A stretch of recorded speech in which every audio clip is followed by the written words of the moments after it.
We'll be presenting this to a class, an economic class in high school. Now, they're learning about capitalism. What is it that they're not being taught that they need to know?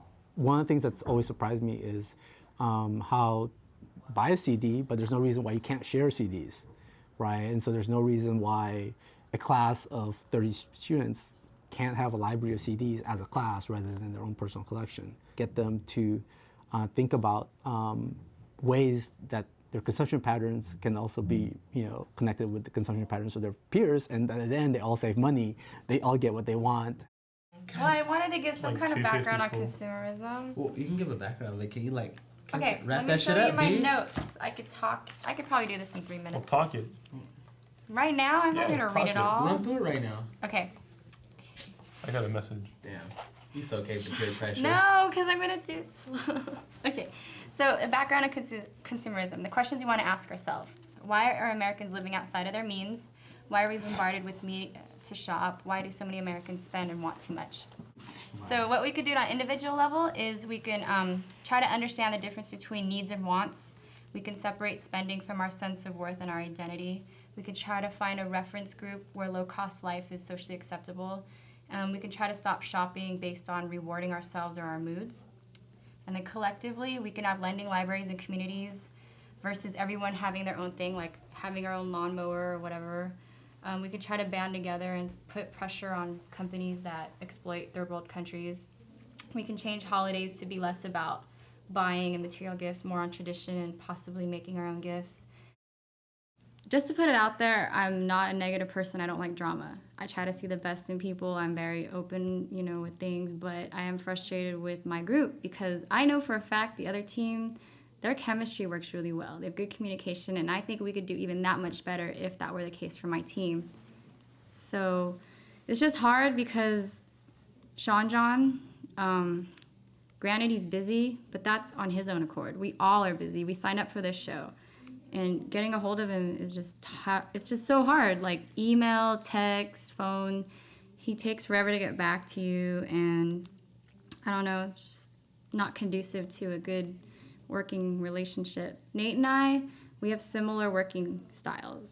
Like we respond like that, we just do. And not saying that Sean John has to be the same way, but it's hard and very taxing, so. There was even talks of kicking him off, and I wanted to give him the benefit of the doubt because I know he comes through and he wants to be on the team, but it's just like pulling teeth to get him to come through. So, and I don't feel like I should be a babysitter. He should want as much as me and be proactive about it. Everybody bitching and complaining about the fact that, oh, Sean John's always late, or Sean John didn't show up, or Sean John never returns our call. I have other shit to do, man. Like, for real. Come on, I work full-time. I go to school full-time. I have 21 units. I work at least 25 hours a week, at least. I got to pay for this. I got other stuff to do, you know what I'm saying? I'm committed to my team, you know what I'm saying? I'm committed to people, but everybody who's important to me in my life knows that my commitments come before people, always. That's just the type of person I am, and that's how I operate. And love them all. Everybody's cool, but I just wish everybody would stop bitching and complaining. I left Sean John a message basically saying, hey, look, you're going to show us through your actions if you want to be on the show or not. And hell, he was early today. He's been late every other meeting by 10 minutes to an hour, and he was early today. I was like, huh? Fucker got here early. I was like, sweet. In all honesty, he is good at speaking. So he can come off like he's done stuff, but when it comes down to research, statistics, tangible things, to me and Nate, I'm getting like 2 hours of sleep right now, and it's incredible. I mean, I'm honored to be on the show, and I'm honored to, possibly propose things that maybe change things, but it's taking a toll. And would I do this again? Probably not. We made it to the final round, I guess you can call it. It's supposed to be like, oh my God, we made it. But I'm like, fuck, I don't want to be here. I'll give it my all, but I don't want to be here. If it went even better, but I don't want to be here. Grades are slipping. I'm used to pulling at least a 3.5 or higher. I pulled it up from like a 1.8 or something in high school to JC. I was pulling straight A's, and now it's going down. I'm not used to that. It's taking its toll on social life too. I'm used to going out occasionally. Now I can't do shit because I got the show. Nate is a stress ball. Like, you know, I get stressed, but, you know, what can do life? It's, you know, things happen and, you know, I can roll with the punches, but he's just constantly stressing out and I always have to, like, take on his anxiety and try to help him out. And, you know, who takes mine, you know? Man, go home and go buy some shoes or something, you know what I'm saying? Go make myself feel better. I would eat some ice cream, but, you know what I'm saying? How many pairs of shoes not you good for own you. again? Yeah, what, I get 35? And I have all the boxes. You know what I'm saying? I keep it legit. And the vast majority of them are K-Swiss. You know what I'm saying? Because that's just what I wear. That's what I rock. And Stunners, you know what I'm saying? Bay Area representing, you know. If you ain't from the Bay, you know what I'm saying? You know what I'm saying? You may know them as aviators, you know, those pimp-ass glasses. Stunners. Check that out, you know what I'm saying? Stunners on. But yeah, you know what I'm saying? Always wear a button down. You never see me in a shirt without buttons, you know. Take this time to plug myself. You know what I'm saying?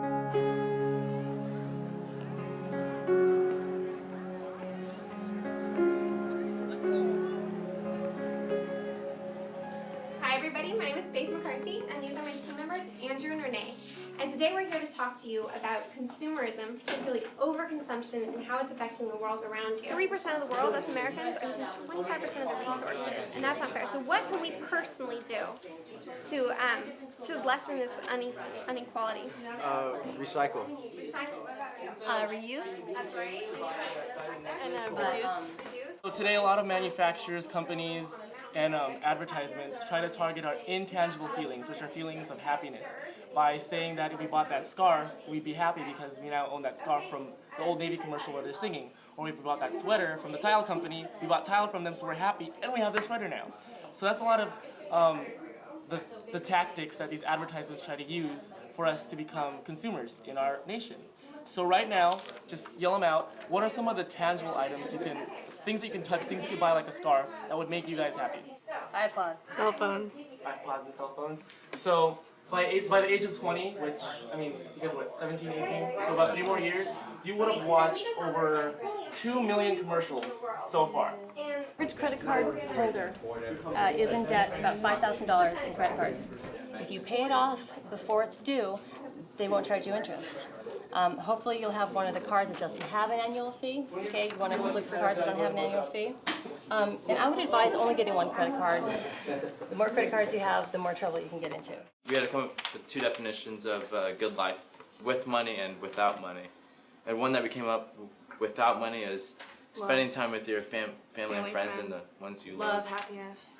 And then with money is like clothes, good house, car, iPods, materialistic things.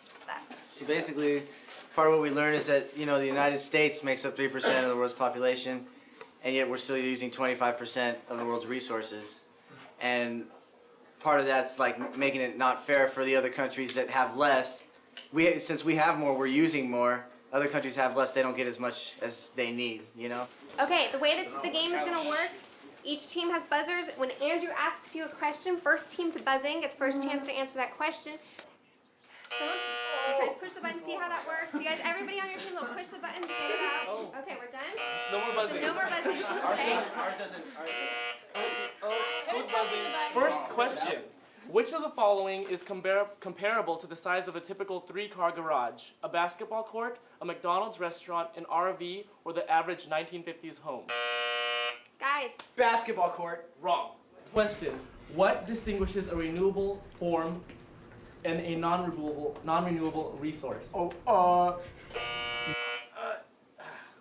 did it? It wasn't me. No, It was in there. It was. all right, hold it was up, in- hold up, I got it. The renewable, it's like, if it's not renewable, it's like gas and coal.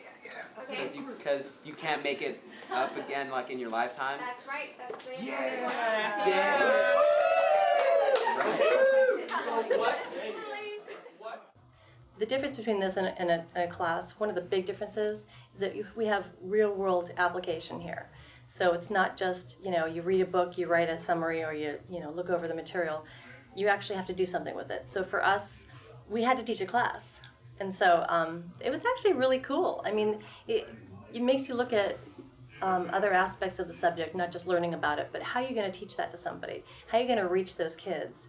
You know, it's like, how do you get up there and get their interest in the first 2 minutes? Because otherwise, if you don't, forget it. You know, the whole hour is lost. So. And being right out of high school, this was like definitely in my economics class, nothing compared to what we did or what the activity that these seniors got to have. It was just, go to class, read the lesson, take a quiz the next day, that was it. So, I mean, there was no incentive to even go. I know, I'm like, why is he telling us like he weren't there?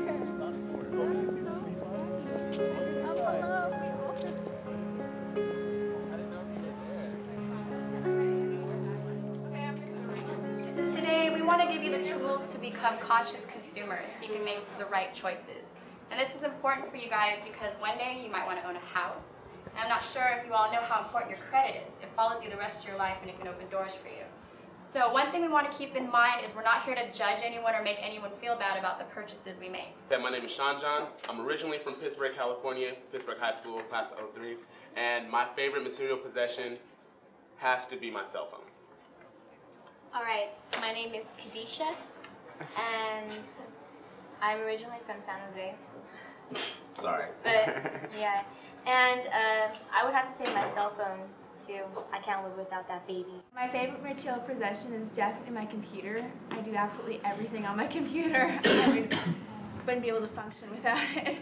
My favorite material possession has to be my iPod. What this is a budget, and mine is this example because it's already filled out. What you're gonna do, are you guys familiar with the concept of budgeting? What you do is you look at the sheet and you see a whole bunch of blank spaces. The blank spaces are the money, the opportunity to spend money.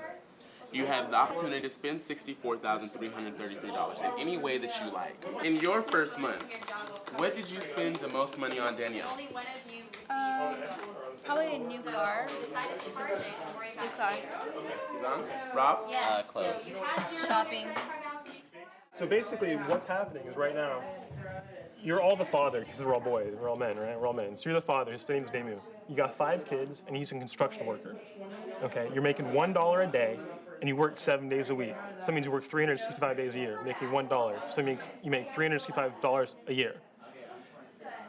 Rent, you have $30 on monthly average to spend on rent, food, clothing, and other necessities. You got 5 kids, and education is very important to you. The reason why education is important, you want your kids to surpass you. How do you feel about people who drop 30 grand every day? I noticed we all just dropped 64 grand in 2 months. I know it's not on here, but none of us ever talked about donating any of it to charity or to anyone who needs it or investing any of it back in our companies, our communities, or into associations that help other people. How do you feel about the people in the world who drop this money like so fast and they have it to do so, but don't invest it back into the people that need it? We're the upper class group, and yet we haven't invested in either of these two groups. How does that make you feel?